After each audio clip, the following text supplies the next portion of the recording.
Greetings students, welcome to my class. How are you my dear students? I hope you all are fit and fine, and I hope the same for your family members. So students, in the previous class we completed the chapter 2, Nelson Mandela, A Long Walk to Freedom. And we have discussed the question answers also. I hope you people have no doubt in that chapter now, and there is no doubt in the questions and their answers. So my dear students, in today's class we are going to start the poem A Tiger in a Zoo. आज की class में हम ये poem करेंगे. A tiger, name of the poem is A Tiger in a Zoo, and I want you all to tell me the name of the poet of this poem in the comment box. I hope you all will answer in the comment box of this video, and I'm sure you are going to answer. So in that way you will remember the name of the poet of this poem, A Tiger in a Zoo. This is a good trick. So if you tell me the name, you will remember the name also. So before we start this poem, A Tiger in a Zoo, I want to ask from all of you that you all must have gone in a zoo. आप सभी zoo तो गए ही होंगे, किसी ना किसी zoo में कभी ना कभी गए होंगे, और जो नहीं गए उन्हें जाना चाहिए.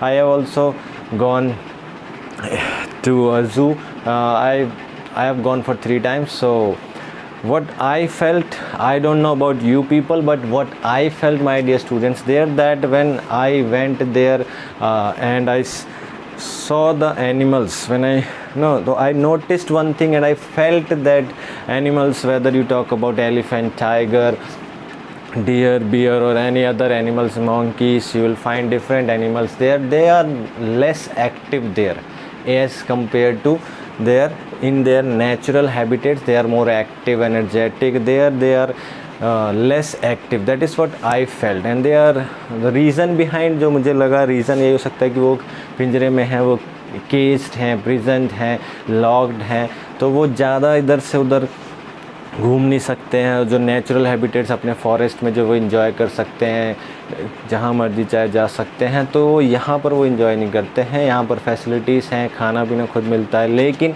they don't enjoy and they are less active. That is what I felt. So this poem is also tells us about the contrast.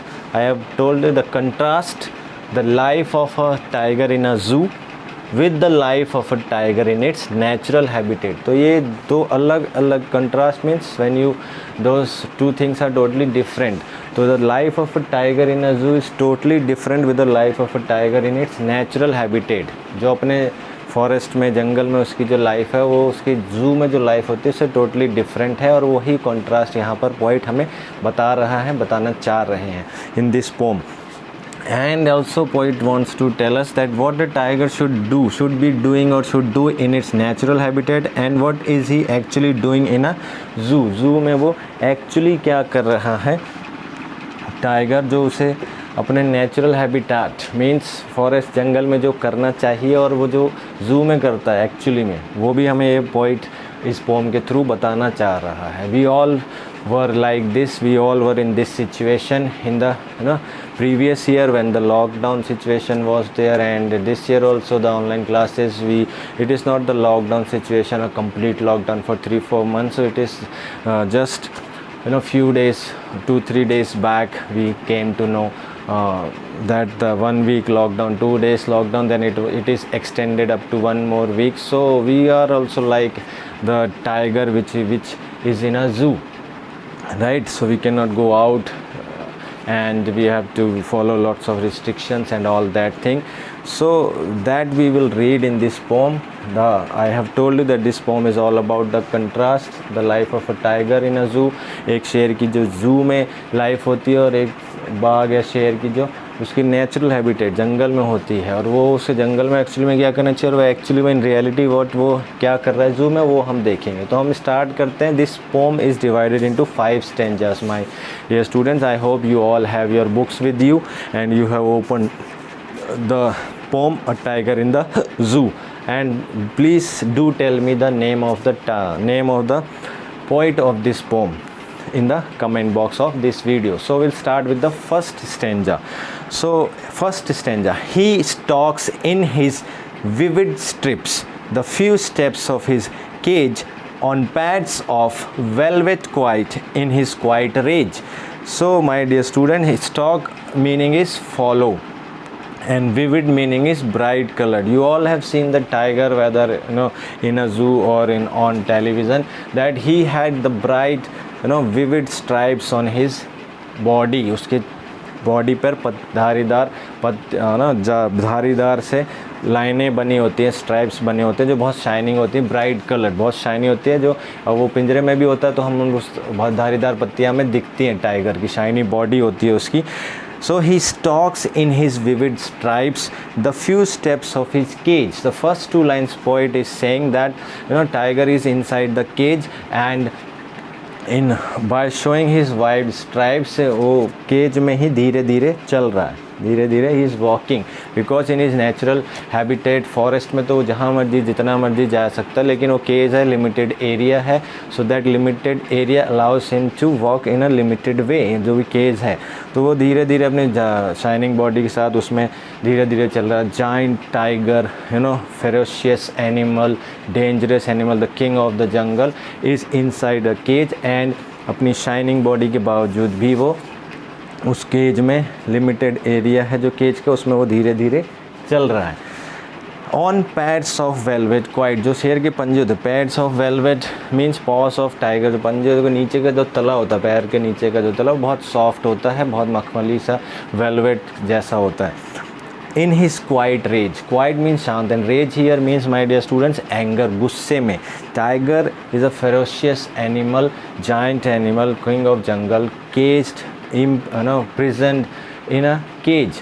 So obviously he is angry, but he has suppressed his anger. दबा दिया उसने अपने anger को, because he is in a cage and उसको limited ही चल सकता है. तो he is walking quietly in his quiet rage. धीरे धीरे जो वो चल रहा है और उस पिंजरे में वो शांत दिख रहा है. बाहर से we can from outer side we can see that he is quiet walking quietly, but from inner side he is angry, अंदर से वो दुखी है, गुस्से में है, but he has suppressed his anger, he is walking in his silent anger. शांत तरीके से वो चल रहा है, लेकिन वो अंदर से बहुत गुस्से में है, दुखी है और गुस्से में है, लेकिन उसने अपने गुस्से को कंट्रोल कर लिया, सप्रेस, दबा दिया है. So this is when tiger is in a zoo. Now in the next stanza, he should be lurking in shadow, sliding through long grass near the water hole where plump deer pass. Now in this second stanza the poet क्या कहना चाह रहा है? Poet wants to say that the tiger should be in its natural habitats. अपने जंगल में होना चाहिए, forest में होना चाहिए. उससे what he should be doing, he should be lurking in shadow. Lurking means to be hidden. Shadow of what? Sliding through long grass near water holes, whatever water bodies, pond or waterfall or lake or whatever is there in the forest, or a river crosses or river flows there in the jungle. So near the water bodies, he you must have seen on geographic channel है और net जियो channel, जितने भी wild animals channel हैं जो ये सब दिखाते हैं, आपने देखा होगा कि tiger is hiding himself in the shadow of the long grasses near the water bodies to waiting for his prey. अपने शिकार का इंतज़ार कर रहा होता है, हिरन का इंतज़ार कर रहा होता है. Plump here means a fat deer पास है. ज़रूरी नहीं है कि फ़ैट ही हो, मोटा डियर पास होता भी वो अटैक करेगा. पतले हिरन भी होते हैं और दूसरे जानवर भी होते हैं जिनके ऊपर वो अटैक करता है. तो अपने जियोग्राफिक चैनल में देखा होगा, राइट माय डियर स्टूडेंट्स. और आप ये भी देखते हैं कि जब हम शेर छुप के बैठा है शिकार करता है हिरन का, तो हिरन पकड़ लेते हैं, माँ पकड़ी गई या बच्चा पकड़ेगा, वी बिकम इमोशनल दैट अरे हिरन को मार दिया, उसकी माँ को मार दिया, फिर बच्चे को मार दिया, माँ देख रही है. But it is the tiger ये जो चीज़ हो रही है जंगल में वो सालों से, सदियों से हो रही है. This is the natural ecosystem. He does this, he does his prey for maintaining the ecosystem. इसमें नथिंग रॉन्ग इन दैट. अगर हम उस नज़रिए से देखें तो शेर उसका शिकार करेगा ही करेगा, अदरवाइज दूसरे जानवरों की संख्या बढ़ती ही चली जाएगी and it will be a huge problem for the human beings and other creatures also. So ये to maintain the ecosystem, maintain the natural balance, this system has been going on. जानवरों चल रहा है ये जंगल में। सो उसको जंगल में यही करना चाहिए, घास की छाया के पीछे छुप कर अपने पानी के स्रोत के पास, near the water body, he should be waiting for his prey प्लम। Now the third stanza, my dear student, he should be snarling around houses at the jungle's edge, bearing his white fangs, his claws, terrorizing the village. In the third stanza, my dear students, the poet is giving a very, very important message here, telling the very, very serious situation here. The poet is saying बहुत ही important बात बता रहा है, बहुत important message बता रहे हैं। जो मैसेज है वो ये है कि यहाँ पे जो टाइगर है, he should be snarling around houses. Snarling here my dear students, growling, जो एनिमल्स वार्निंग देने के लिए गुस्सा करते हैं, घो घो। मेरे को तो अच्छे से नहीं आता है how to growl, but animals, आपके पेट एनिमल्स होंगे, डॉग्स होंगे, जब वो गुस्सा करते हैं, गुर्राते हैं, हिंदी में बोलते हैं गुर्राना। तो वो जो गुर्राते हैं माय डियर स्टूडेंट्स, तो उसकी वजह से वहाँ पर जो जंगलों में जो घर बने हुए हैं, जंगल के बिल्कुल एज में, ही should be snarling around houses, जो एट द जंगल्स एज, जो जंगलों के किनारों में घर बने हुए हैं, वहाँ पर जाकर उसे गुर्राना चाहिए और लोगों को अपने पंजे, नुकीले दांत दिखाकर लोगों को डराना चाहिए। टेरराइजिंग द विलेज पीपल, ये उसे करना चाहिए। बट द इम्पॉर्टेंट मैसेज जो पोएट इस स्टेंजा में देना चाहता है कि फॉरेस्ट जो कवर एरिया है वो बहुत कम हो चुका है। The forest cover area has really decreased. Why? Due to the human advancement. Humans, we human, we are occupying the land. We have not even left forest. We are cutting forests, we are making roads. We nowadays every now and then we hear the news, हमें खबर मिलती है कि शेर सड़क cross कर रहे थे, चीता सड़क क्रॉस कर रहा था। Actually animals are not crossing the roads. We human beings have made the road in between the jungle, so they come to in search of their food, अपने खाने की तलाश में आते हैं। और लोगों ने इतना ज़्यादा लैंड ऑक्यूपाइज कर लिया है in the name of the advancement और डेवलपमेंट कि वो जंगलों को भी नहीं छोड़ा है और जंगलों के किनारों में घर बना लिए हैं। लैंड ऑक्यूपाइजेशन आपने सुना ही होगा, रोड्स बना दिए हैं जंगलों के बीच में। तो animals are always, they have been living in forest. We human have entered into their forest. हम वहाँ पे घुस गए हैं, घर जंगलों के किनारे घर बना लिए हैं। तो वो अपने खाने की तलाश में आते हैं और वो गुर्राते हैं। And at bearing his white fang, नुकीले दांत दिखाकर, अपने पंजे दिखाकर, टेरराइजिंग द विलेज पीपल, उन्हें भयभीत हो जाते हैं, डर जाते हैं गांव के लोग देखते हैं। Actually this is what happens when you actually see, can you even stand when you actually see a tiger open, not inside the cage. When we go in a zoo we click the picture और inside the, but can you actually take a selfie when a tiger is in its natural habitats. जब सामने सच में शेर आ जाए तो क्या picture खींच सकते हैं? आप तुरंत भाग जाओगे डर के मारे। That is the natural reaction, that would be the natural reaction. That's my dear students. So उससे ये सब करना चाहिए। He should be hiding himself in the shadow of long grasses near the water bodies waiting for his prey. He should go near the houses and growl there to make the village people terrorize, because at the those houses which have been made by the human at the jungle's edge, तो उसे सब करना चाहिए। But in third stanza में वो ये message दे रहा है। Now the fourth stanza, but he is locked in a concrete cell, his strength behind bars. Second and third stanza poet is telling us that what he should be actually doing with all his power. He is a very powerful animal, ferocious, dangerous animal. What he should be doing in the second and third stanza, poet tells us, but what is in reality in a zoo, that he is locked in a concrete cell. एक concrete की cell में, पिंजरे में वो बंद है। His strength behind bar, उसकी जितनी भी पावर है, ताकत है, वो सारी की सारी उस बार के पीछे लॉक्ड है। He can not do anything there, stalking the length of his cage, ignoring visitors. तो वो क्या कर रहा है उस कंक्रीट की सेल, पिंजरे में बंद होकर? He is locked inside that concrete cell and his all strength is also locked in behind the bars of that concrete cell, and he is just walking from one end to the another end of the cell. एक घूम रहा है धीरे धीरे इधर से उधर, इधर से ऐसे मैं यहाँ से वहाँ जा रहा हूँ, फिर मैं यहाँ से वहाँ जा रहा हूँ. तो he is also you know stalking the length, कितना लंबा है वो, that is what he is watch you know stalking, वो ये कर रहा है. And ignoring the visitors, he is also doesn't want to be a source of entertainment for the visitors, because in a zoo everybody knows that lots of visitors come in a day. बहुत सारे लोग आते हैं, शेर को देखते हैं, तो शेर ये नहीं चाहता कि वो उनका एंटरटेनमेंट सोर्स बने. सो वो गुस्से में है, सब कुछ है, लेकिन उसकी जो सारी ताकत है वो उस कंक्रीट सेल, पिंजरे के जो सलाखें हैं, बार्स बिहाइंड, उसके पीछे हैं, वो he can not do anything. So वो यहाँ he just talking the length of the cage, वो इधर से उधर he is going from one end to the another end like this, and then coming from that end to the this end, and ignoring the visitor totally. He is not showing any interest. Now at the last stanza, क्यों है? क्योंकि वो दुखी है. क्यों वो ignore कर रहा है विजिटर्स को?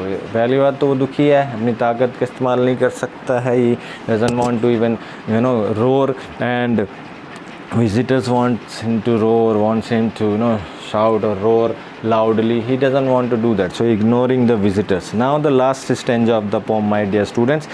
He hears the last voice at night, the patrolling cars, and stares with his brilliant eyes at the brilliant stars. So अब रात हो चुकी है, everybody has gone, all the visitors have gone, and it is night now. So at night he hears the last voice. What is the last voice? It is the voice of patrolling cars. What do? They just have you know patrolling means जो night में पूरी गश्त लगाते हैं पूरे zoo में, and they just make sure that no visitors is still there except the zoo's authority, and any cage or door of the any cage of any wild animal is left. So you know they make sure that all the doors of the cages are locked and no wild animal is outside. And they have you know इतनी बड़ी बड़ी लाइटें होती हैं उन patrolling cars में जो जब शेर के उस पर पड़ती हैं. And stares with his brilliant eyes at the brilliant stars, and when those lights you know reflect on the eyes of the tiger, you see that tiger is very shining, brilliant eyes, bright eyes. और चाहे वो रात में, whether you see with the lights or not, the animals eyes they do you know shine at night. रात में चमकती हैं. आपने देखा होगा बहुत सारे जानवरों की आंखें देखी होंगी, डॉग्स हैं, एनिमल टाइगर्स हैं, कैट्स हैं, and other animals too. So what does he do after hearing that patrol last voice, the voice of patrolling cars? He watches with his brilliant eyes. इतना विशाल का जानवर है, ferocious you know giant animal, dangerous animal, locked inside the cage, not even roaring. He's not even roaring, you know. He has suppressed his anger, walking quietly in silent anger. He is locked behind all his strength behind the bars. So he's ignoring the visitors. सबको ignore कर रहा है. जो उसे करना चाहिए उसके opposite कर रहा है. जो नेचुरल हैबिटाट्स में उसको करना चाहिए, यहाँ पर वो कुछ नहीं कर रहा है. He should be you know hiding himself behind the long grasses, waiting near the water bodies, waiting for his prey. And he should be snarling near the houses at the edge of the jungles, and you know showing his teeth, showing his claws, and terrorizing the village people. लोगों को भयभीत करना चाहिए, but ये सब नहीं कर रहा क्योंकि उसकी सारी की सारी जो ताकत है, you know strength है, is behind the bars of a concrete cell. So he is ignoring the visitor, not even roaring. And he hears the last voice of patrolling cars, and then he watches. क्या करता है? अपनी शानदार चमकीली आँखों से वो आसमान में देखता है शानदार चमकते हुए सितारों को. As the last two line says and stares with his brilliant eyes at the brilliant stars. So वो जो अपनी चमकीली आंखों से shining, he with his own brilliant eyes sees at the brilliant stars. चमकीले तारों को देखता है. Why does he do that? Because if he had been in its natural habitat, he would have been doing the same. अगर जंगल में भी होता तो वो यही कर रहा होता, और उस आसमान में तारों को देख रहा होता, चमकते हुए सितारों को देख रहा होता. तो he wants to have a feel like home, that he is at home and he is watching the stairs. So feel like home feeling को वो लेना चाहता है कि मेरे को घर जैसा महसूस हो, जंगल जैसा महसूस हो कि मैं जंगल में हूँ और मैं तारों को देख रहा हूँ, खुले आसमान में तारों को देख रहा हूँ, चमकते हुए सितारों को अपनी चमकती हुई आँखों से। सो वो दुखी है। The poet is the tiger is in gloomy mood, he is not happy, he is sad from inside, and he watches, he doesn't even sleep at night until he hears the last voice of patrolling cars, and until he watches the brilliant shining stars with his brilliant eyes. He doesn't even sleep because he is gloomy, he is sad. So here where the poet ends the poem. So poet ends the poem here, and after reading this and explaining this poem to you, my dear students, I really feel कि zoos shouldn't be there. वहाँ zoos होने ही नहीं चाहिए, चिड़ियाघर जू होने ही नहीं चाहिए, क्योंकि वो एक एनिमल से उसका नेचुरल हैबिटेट छीनते हैं, उसकी फ्रीडम छीनते हैं। What ever he can do in its natural habitat, he cannot do, that animal cannot do inside a cage, in the zoo. So I hope my dear students कि आपको ये pome समझ में आ गई होगी. You have understood the poem. So in this 5 stanza this poem is completed, and there are no question answer as such, but we will discuss these question answers, and I will tell you about the literary devices used in this poem in the next video. Thank you.